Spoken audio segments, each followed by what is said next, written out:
बालू हो गोदानावा गोदावा बालू हो गोदानावा गोदावा बालू हो गोदानावा गोदावा बालू हो गोदानावा एने सुना काहे न भी के सामनावा गोदावा बालू हो गोदानावा बोल के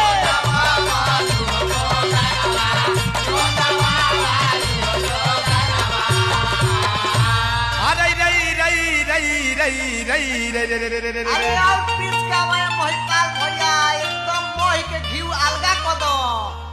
बाबा बाबा महिपाल भैया छोजी पर दुनिया में हमार हो गई अरे छोजी पर दुनिया में हमार हो गई कमर ऐसा के धड़की जवान हो गई कमर ऐसा के धड़की जवान हो गई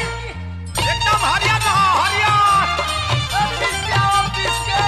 हरिया दोनों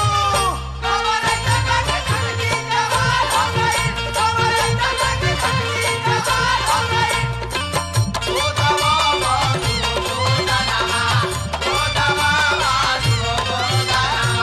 कुछ दिन रहत